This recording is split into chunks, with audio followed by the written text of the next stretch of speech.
On today's show, Fremantle coach Justin Longmuir fires back at David King and the Eagles prepare to celebrate a Jamie Cripps milestone. Welcome to the West Sports Show. We are brought to you by TabTouch. Got the touch? Download the TabTouch app today. What's gambling really costing you? For free and confidential support, visit gamblinghelponline.org.au. Joined, as always, I call it Mitchell Woodcock Thursday. How are you, Mitch? Good, Quarters. How are you? Good, and you've just come from a very feisty Justin Longmuir press conference. Yeah, really feisty. So we're just going to play a little bit of audio here straight off the top. I asked Justin about some comments made by David King or some criticism made after their 11-point loss to Sydney, and here's what Justin said. To be honest, if I had $1 for every time someone asked me what I've done to David King, I'd be a rich man and I'd probably be in the Bahamas, guts up, rather than doing this job. So, and in the end, like, everyone needs to understand that it's just David's opinion. And we're a game based on opinion, and that's his opinion. That's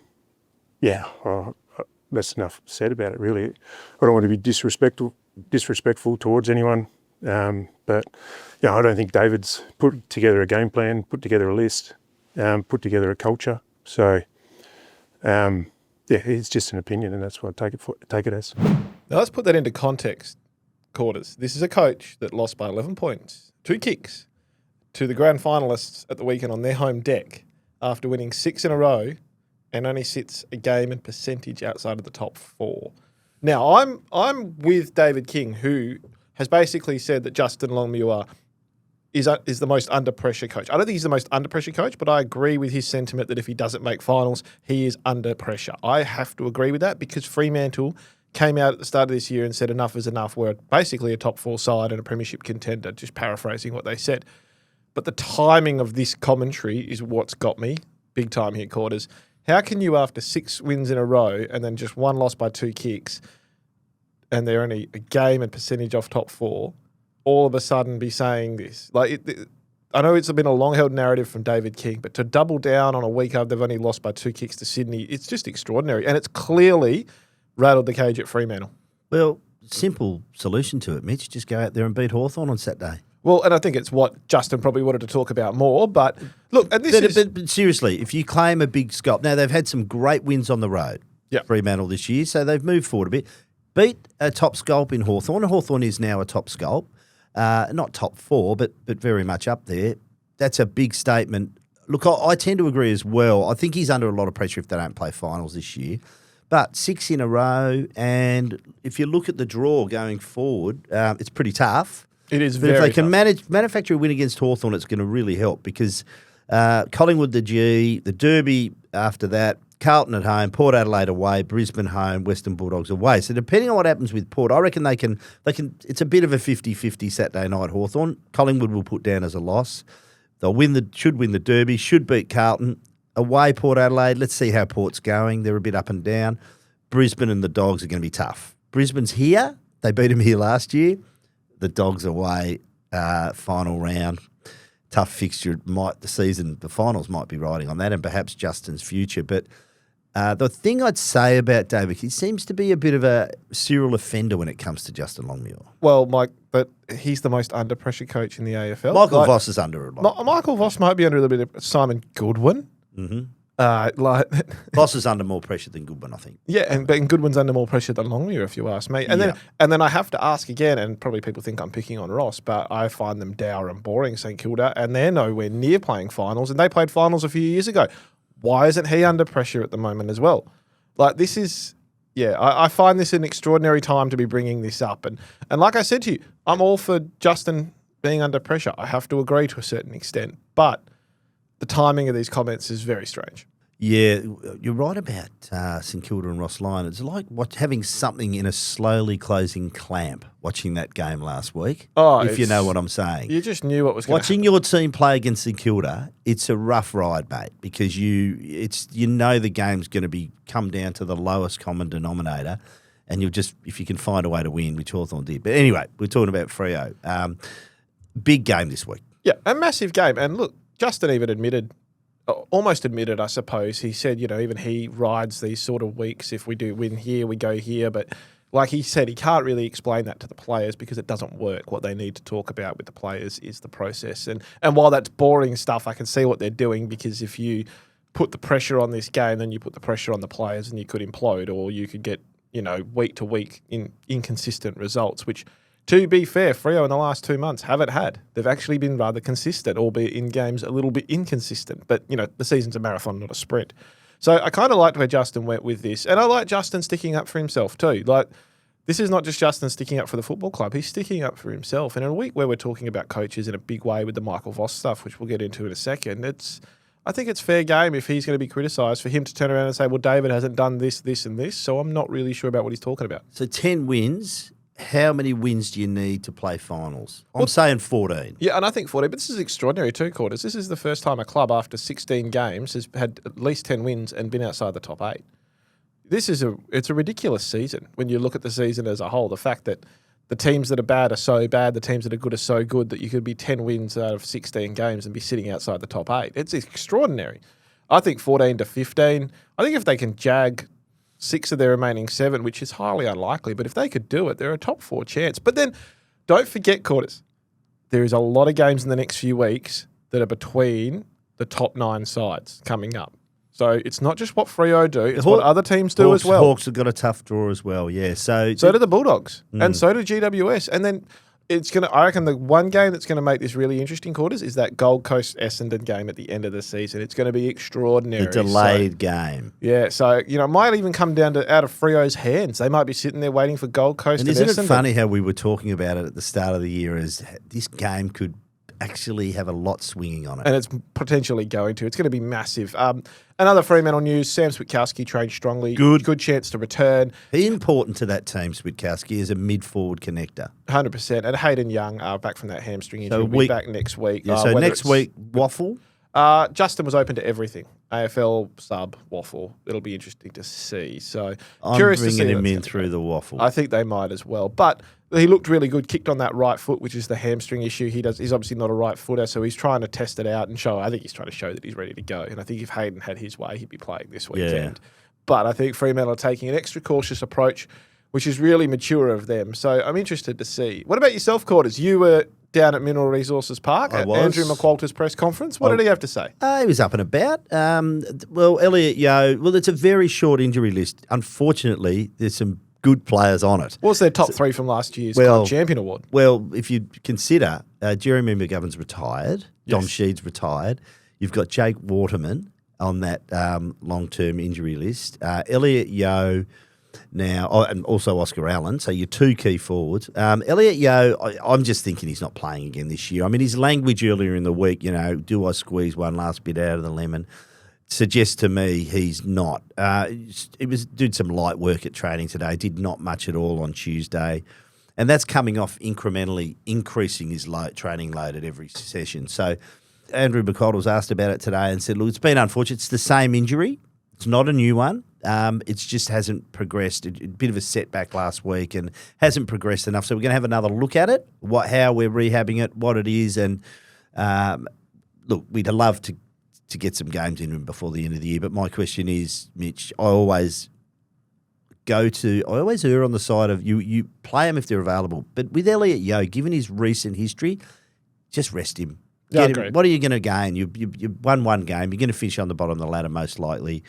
Get him cherry ripe for the off-season. So what I would say about Elliot Yeo, I spoke to Guy McKenna yesterday about this, and he made an interesting point, albeit the injuries that have come, a lot of Elliot Yeo's body would actually be pretty well rested. So there's a bit of conjecture about the 3-year deal he signed last year and the fact he's got 2 more years. It was a good first 6 months of it. It was in All-Australian contention. Exactly. So I'm actually, I kind of lean on the Guy McKenna side of things, that if he can get the ankle right and he doesn't have any more soft tissues, which he didn't look like he was going to have because he looked like they've finally overcome that, he could have a real impact. And they really do miss his big body in that midfield to protect Harley. So you throw him in there with Elijah Hewitt, who's playing every week now, getting great miles in his legs. Harley Reid, if he's around, we assume he will be for the final year of his contract. Yep. We assume. Liam Ryan's going through it. That's all of a sudden. Tom Cross, hopefully Brady Hoff. It's a good midfield kicking to Jake Waterman, and you've got the young bucks who've been getting game time this year. So Elliot Yeo, crucial to that midfield mix. You're running Jack Graham through there as well. But I just think the experience, the body, and just giving the release to Hewitt and Reid so they don't get buffeted around as much. I think it's going to be really important. Well, where have they fallen down this year? Clearances, contested possession, inside 50s. Yep. Do you know who led them for all those three categories last year? Yeah, I'll take one guess. Also spoke about Matt Flynn. What an incredible journey it's been. 50th game this week. It only took him 10 years. Really likeable bloke, Matt Flynn. I'm really pleased he's got to the 50. And just speaking to him earlier in the week, you got the impression he's pretty happy about getting to the 52. 5 years to get his first game. He was behind Mumford and Briggs, but did an ACL in his third year, so it didn't go well for him early, and he's just been a journeyman career. But getting some consistency now. This is his 13th game this season, which is one more than any other season he's played. So 12. I think he played 12 games twice. So good on him. Also spoke about Jamie Cripps. So Andrew McQualter, people forget, this is 250th game for West Coast. He played 16 for St Kilda in his first two seasons. Andrew McQualter was on St Kilda's list as a player at that stage. And we heard from earlier in the week that Andrew, he reminded us he'd played with Jamie Cripps. What we didn't know that he revealed today was he was actually his mentor at St Kilda. So he spoke a bit about that. He said how crazy the world works, and now I'm his coach. But also remembered an 18-year-old Jamie Cripps arriving at St Kilda and winning the time trial. In fact, setting in a time that was the best they'd done in many years. So he just said don't underestimate his preparation. Don't underestimate anything about him. I put it to him that, we haven't heard much from him because he rarely does media, but that's just his way of doing things. That's just what he does. So good luck to him. I like the fact they all ran out there on Tuesday with the 250 game T-shirts on. Nice. Because he's not after any fanfare and not seeking any, but they're going to give him a little bit. It's almost a rib against him, isn't it? Yeah, it's interesting. I made a point earlier this week that got a bit misconstrued out elsewhere quarters. And, yes. I just found this. They're obviously he's out of contract at the end of this year. Sounds like he wants to play on. Eagles, if he keeps his form up, will land to play.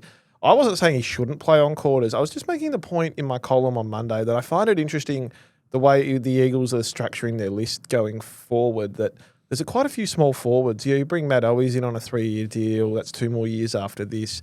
Liam Ryan still goes through there. Tyler Brockman's playing regular football. Noah Long. Kicked 3 in the waffle last week. So there's plenty of small forwards, and he's going to be the 5th player only ever at West Coast to be 34 or older and continue playing. So it's not that I don't think he's good enough to. I think he's still actually in their best 22. It's just interesting to see the calls they make on these senior guys. He's getting another forward. year because McQualter hinted at that earlier in the week, but just his commentary around him. Luke Shuey spoke as well today on what it was like playing alongside Jamie Cripps for a long period of time. But he just said he's always hard to match up on to find an opponent for. So I think that's valuable in itself. So I think he gets one more year at that club. And which is fantastic. Like I said, my column was more about the intrigue of rebuilding lists and what they do with these older players that want to go on. I think it's an interesting point. Yeah, we do tend to get smashed when it's inappropriate, Mitch, at times. Now, breaking news today. So we've heard a lot this week about some inappropriate language and a text that was sent to the MCG's anti-social behaviour hotline during last Friday night's Carlton v Collingwood match at the MCG. We know there was some commentary directed towards the team, and this is the Carlton team, and we know there was some threatening language used, really bad language used towards the coach, Michael Voss. By the way, Collingwood supporter. Seriously, mate, that's why it's called the toothbrush. Not the teeth brush, because a Collingwood supporter invented it. I mean, seriously, why are you invested in Carlton, who's having such a bad year? Why would you do that? Anyway, that particular, let's call them supporter, very loosely, has been slapped with a 5-year ban from all AFL and AFL matches, and also a 5-year ban for all events at the MCG, which is thoroughly warranted and, Good. Yeah, good. That's all I'm going to say. Good. See you later. I loved, I don't love is the wrong word, but had great admiration for Michael Voss staring it down this week and just saying, look, there's dark moments in footy, and this is one of them. Certainly what's going on at Carlton at the moment and also this sort of nonsense. But he said, I always revert to the 12-year-old. I love that line. The 12-year-old kid sleeping with a footy under his arm, under his pillow, and that was me. Dad got me this footy and I just took it everywhere with me. I love that stuff. And that is really what it's all about. Yeah, and Justin addressed it today and he said there's passion and it's what drives the game. It's what drives revenue. It's what drives everybody to play it and coach it and that. But there's a line, and at the end of the game, we've got to remember that the word that he used there was game. It's a game, for Pete's sake. We do We do take it seriously, but that's right. And we're allowed to take it seriously. There's a lot of money invested. There's a lot of hopes. And I think one of the beautiful things about sport is for 3 hours, you can forget your life outside of the MCG or wherever you are and enjoy it. But let's just remember that these are people and it's a game. It's just a game. I agree. How many tips did you get last week, mate? Oh, I got 8. Yeah, 9 for me. No, I got 7 the week before. Mounting my. I'm waiting for my annual gift voucher. late season charge. I've got the wind in my sails, Mitch, but I've gone for a couple of. You got the wind. Well, a couple of roughies this week. So, here we go. Let's pick some winners, shall we? Tonight, 5:30 p.m. Marvel Stadium. We've just been talking about Carlton. They're at $4.25, facing the Brisbane Lions at $1.22. Carlton has been outscored by 137 points in the third term, ranked 16th in the AFL, with only Richmond and West Coast ranking lower. So if they're not up at half-time, they're no chance. Brisbane in pretty good form. They've swung the axe again. Carlton, Chincotta and Durden come in. So maybe a tagger and certainly a small forward. Maybe a tagger for Lachie Neale. And Akers and Evans were omitted. McInerney in for the Lions. Sam Day out for personal reasons for Brisbane. Just going along nicely, Brisbane. I think I'm certainly picking them to win this game. It's at Marvel Stadium, not the MCG. Their form's been good at the MCG in recent times, Brisbane. It wasn't so long ago they'd had one there. We couldn't work out what they were going to do there, I'm going to pick the Lions to win this one. Yeah, I'm picking the Lions. Carlton, I can't trust them. And Brisbane are firing. Zach Bailey was extraordinary last week. And, yeah, I like the way the Lions look. Goalless for 3 matches in a row, Charlie Curnow. Won't happen tonight. He'll kick one. Yeah, at least, yes. Let's see. Friday night, what a game. The biggest game in Gold Coast history. They start at $2.08 against Collingwood, $1.75. This is a 5:40 p.m. game. Jared Witt's in for Gold Coast. Massive in. Controls that midfield, and we know what that midfield does, and we know what that midfield does at People First Stadium. Sam Collins, question marks. So important to them, Sam Collins. Could be the deciding factor. Collingwood, well, not much to dislike about them at the moment. DeGoey remains out with concussion issues. Schultz is a test off a hamstring injury. They'll regain, most likely, still Sidebottom off illness. Bobby Hill, good news, returned to the club this week off those personal issues, but may not play this week, but certainly back at the club, which is good news. I am going to pick the Suns to beat Collingwood for the first time in a long time. Yeah, I am too. I actually think the home ground advantage for Gold Coast is going to be big. I reckon they're going to really enjoy the humidity, wet footy, and Collingwood are slick and they'll be in it and they won't be, too far off. But just for me, the Suns at home, I think they're a chance. Won 5 of their last 6 matches against Gold Coast at People First Stadium, dating back to round 8, 2015, by an average margin of 41 points. This is a different Gold Coast side, and it's certainly a different Gold Coast side at home. 100%. NG Stadium, Saturday, 2:15 p.m. The Giants, $2.10. Geelong, $1.74. I reckon we might be different on this tip. I'm going to go the Cats. Yeah, I'm going the Giants. I actually like the way the Giants played last week. Finn Callaghan was extraordinary. To watch him live is a pleasure. It's the closest we've had to Chris Judd for a long time, isn't it? His use of handball as a weapon is just remarkable. Extraordinary. So I love the way they go about it. So for me, I'm going to go the Giants at home. They've won their last 3 matches against Geelong, and that includes games at GMHBA, but by an average winning margin of just 5 points. They've all been really close games. So this is going to be a great game. Feeling, it was a toss of the coin for me. Just get the feeling this is one that Geelong wants back. They'll hopefully get Bailey Smith back too, won't they? So Bailey Smith. Sam de Koning is a test with the shoulder. The Giants will be sweating on Jack Buckley, who damaged a foot last week, and also Jesse Hogan, who's been out with a foot injury. Yep. Sam Taylor's still 3 weeks away. He's so important. And Cornelio back through the VFL as well, which is great. It was, good. I like what I saw last week from the Giants. I just got a feeling Geelong needs to make a statement, and it certainly would be a big one. Saturday, 11:20 a.m. The Western Bulldogs, $1.58 Adelaide Crows, What a round. $2.40 at Marvel Stadium. It's a cracking round, isn't it?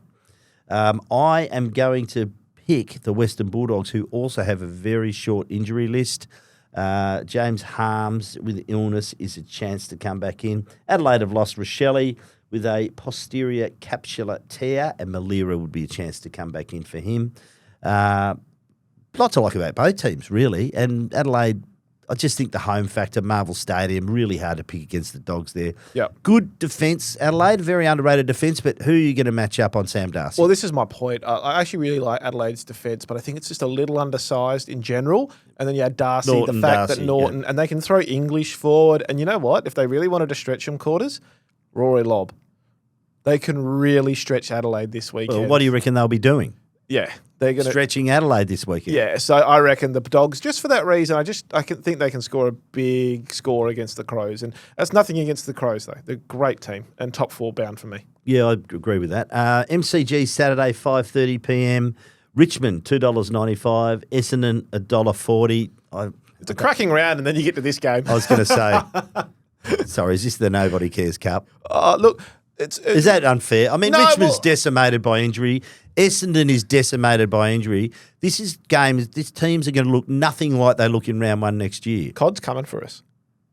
You just said this is the nothing cup. come on. Essendon's play. COD's coming for us. I'll tell you one thing. I'm picking Essendon to win it, but really, Yeah, I'm picking Essendon too, but that might make him happier. But you look, Richmond, they were an excellent start of the season. Adam Nuzay, tick that box. If you're the board, you're the supporters. Well, we expected them to flatten out in the second half of the year. Very young side. Are you worried about Lawler and his injuries? No, There's three he's hammies so this young. year. He's so young. Hammy's so early, though. You can figure it out. And Haddanu Hammy is an underager too. Yeah, I know, but we can figure it out. Chris Judd had shoulder problems as an Yeah. underager. Okay, yeah. I'm just saying. Very good comeback. I think there is a way to get him right, and I think, it's so young. It's so you can wrap him in cotton wool. So from the Nobody Cares Cup to the Everybody Cares Trophy. Everyone's watching this. Optus Stadium Saturday night, 6:10 p.m. Fremantle, $1.90. Hawthorn, $1.90. Wow. So many matchups. We mentioned it before. Switkowski, a test on a hamstring. Hayden Young still a week away.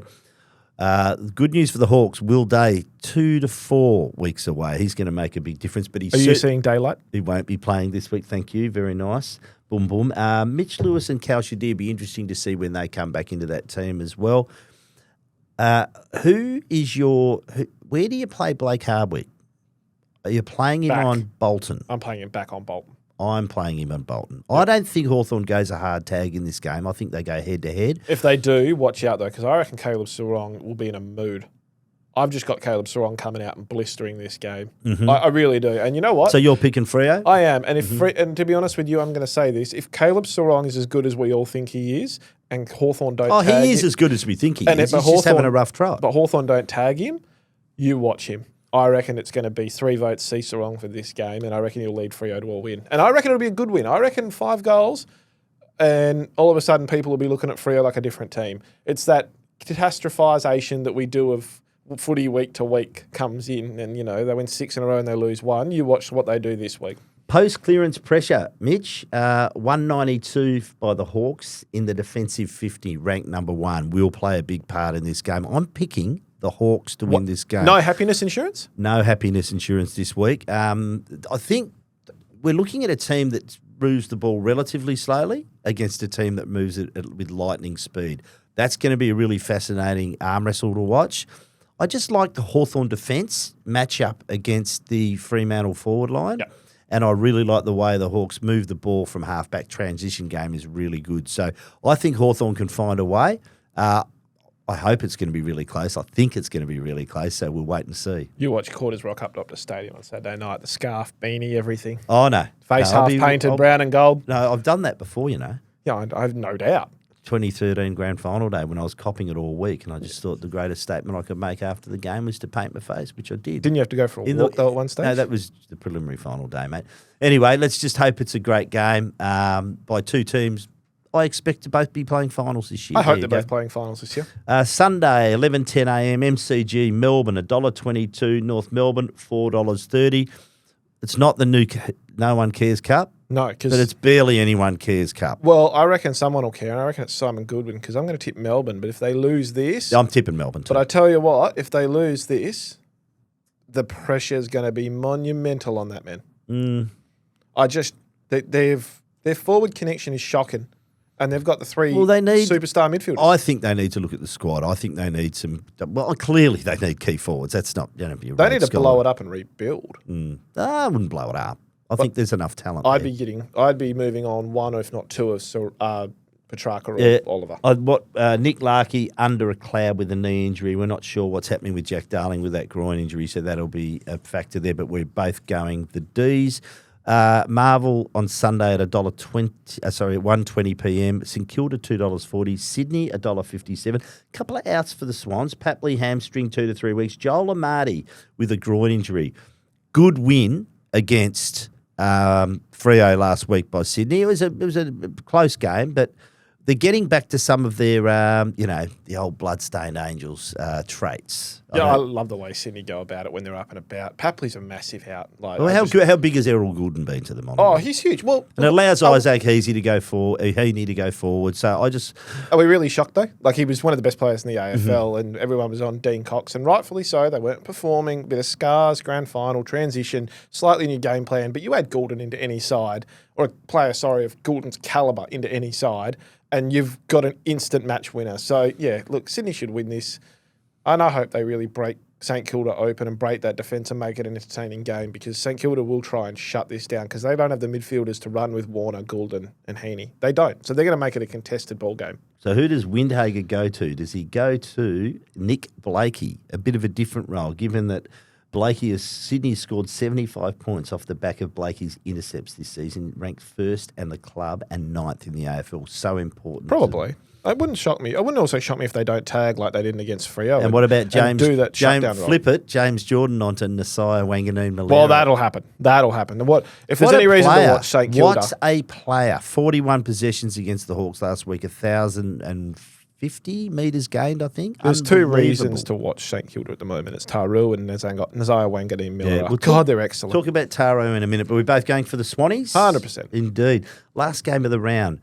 Adelaide Oval, Sunday, 2:40 p.m. Port Adelaide, $1.10. West Coast Eagles, $7. Port has won 5 of its last 6 matches against the Eagles, with each win coming by at least 40 points. The Eagles have lost their last 9 matches at Adelaide Oval by an average margin of 68 points. Ouch. So history hasn't been kind. In recent history, have had some great wins over there and great finals wins over there. A couple of questions. Season over for Radaglia, Powell Pepper, Dante Vicentini. Still one of my favourite names in the AFL, Dante Vicentini. Sounds like a gangster movie character, doesn't it?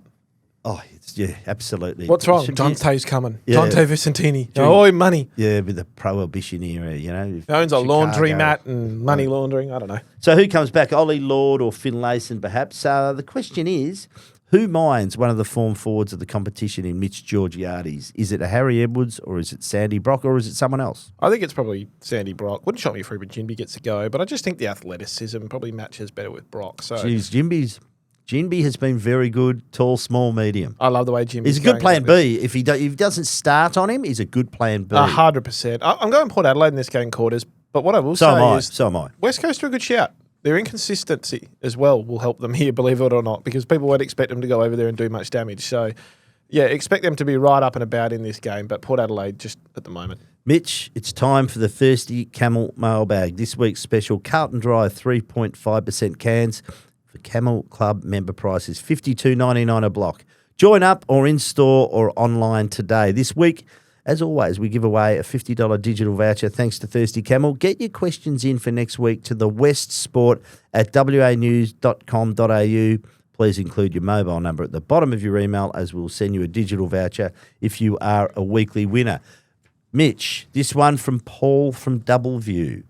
What has happened to Jack Petrocelli? Why isn't he playing AFL? Should the Eagles consider a trade if he's not getting a game?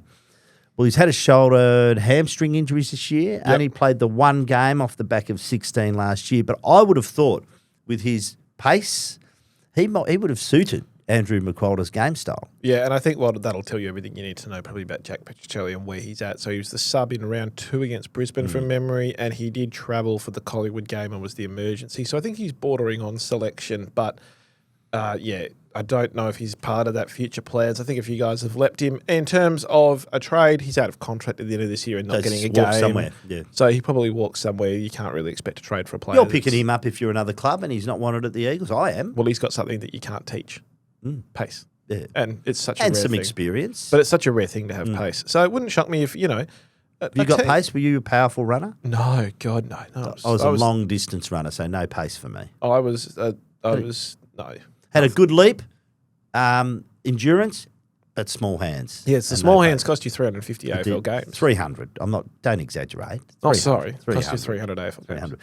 Who wins this from Lucy and Kalamunda? Who wins the Eagles best and fairest this season? From where I sit, Liam Baker is streets ahead.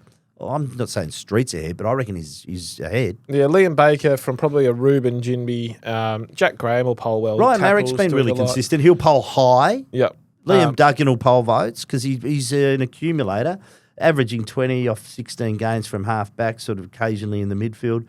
Yeah, and I think Brady Hoff will poll well too, but I've got Liam Baker ahead. Jack Graham will be prominent. Yeah, does too. a lot of the team things. So you got to remember, best and fairest, depending on who you are or what club you are, it's not all about the best player, it's about the role they do for the team. And sometimes what we see and what we think is complete opposite. Don't forget, Matt Priddis won a Brownlow and Eric McKenzie won the best and fairest. So it's always different to what you expect. So however it works, I've got Baker ahead and I've probably got Ginby top 3. 100%. Agree with you.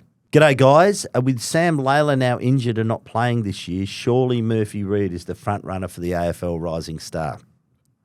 He has all the qualities of a future A-grader. Also, will Murphy eventually be moved into the midfield or will he be more productive as a half forward? That's from Paul from Rockingham. He was one of the favourites before Layla got injured. And if not the favourite, I've said this for weeks. I've said this since I saw him in a practice game or in an entry club game at the start of this year. This kid's a star. His footy smarts are elite. I think his kicking is awesome. Uses the ball so well and his instincts are right most of the time. What I will say is, like any first-year player, he's just going to need time. And what I can't wait for him is in 2 or 3 years when the pre-seasons are under the belt and you're seeing him look a bit more like a Nat Fyfe, and we're going to be going, whoo. And that means also he'll be in the midfield. He's playing midfield. But give him 2-3 years, though. He needs to build the tank. 100%. And I like what Freo have done. They've figured out that I don't think he has the running capacity to be a halfback or the pace, but they like his creativity at forward of centre. So they're saying to him, you're a half forward for now. It's really smart coaching from Justin Longmuir. And one of those little intricacies we don't give him credit for. I've got him right up there, but Levi Ashcroft has had a pretty good year at Brisbane. Yeah, just not as good for me. No, Archie, I'm on the Murphy Reid train. I'll throw a few others out. I know I love Murphy too, mate. I hope he wins it, but let's throw a few around there because there's been some good players, first-year players. Archie Roberts, Essendon. Yep. Right. Harvey Langford, Melbourne. Right. One of my favourites. I love Harvey Langford. One of my favourites. Simon Goodman needs to put him in the midfield more. Yep. One of my favourites, Connor O'Sullivan at Geelong. Oh, yeah, fantastic player. Great defender. Don't be surprised. They do love giving defenders these awards, don't and they? Geelong win a lot of Rising Star awards. And I'll give you 3 late runners for it. We mentioned Toru before. Alex Toru, geez, he's going to be a good player. Reminds me of Trevor Barker, which is saying something. Who's got the number 12 at St Kilda at the moment? I want him to have... Not Windhager, is it? Might be, I don't know. I just want him to have... No, he's number 2. I want him to have the number 12. Yeah. He just looks like Nick Riewoldt. It fits perfect. No, I want him to have the number 1. Which is what Trevor Barker's number was. Yeah, just give him something iconic. The flash of blonde hair, the spoiling machine, Can we not talk takes about the hair? big specky marks, all of that stuff. Rub it in. Mitch, if I had $1 for every time you mention your lack of hair, and the other 2 I'd mention is Nate. You'd be in the Bahamas, belly up, not doing this job. I love that phrase, Bahamas, belly up. Nate Caddy at Essendon has done some pretty special things. Yeah. Okay. And the other one is Dan Curtin at Adelaide. Having a great year, consistent year. I think early on is going to hurt him. No one knew what the hell he was doing, where he was playing. But now he's on that wing. He's playing elite football. Had some great mail earlier in the week. But Paul from Rockingham, you win the Thirsty Camel voucher because you got us talking about the Rising Star, which is one of our favourite I can drop it subjects. down. You've got to go down to Rockingham this weekend. Oh, good on you, mate. Enjoy your time down there. Shouldn't have Good said little- that, should I? Good little spot, Rocky. You have been listening to the West Sports Show. We have been brought to you by Tab Touch. Got the touch? Download the Tab Touch app today. What's gambling really costing you? For free and confidential support, visit gamblinghelponline.org.au. Remember, you can watch or listen to this podcast on YouTube Music. Leave us a rating and a review, and don't forget to follow this podcast so you don't miss an episode. Mitch, good luck. I'm going for a third week in a row of winners. I just want to be on the first Clean page. sheets the last 2 weeks I've had. I just want to be on the first page on the West tipping panel in the game. Yeah, we can have And it. I want to beat Jacob Woodell at the end of the year. Do you? Okay. He's the boss. You got to do it. Okay, fair enough. Well, Can't good be luck. behind him. Good luck to you and good luck to our listeners.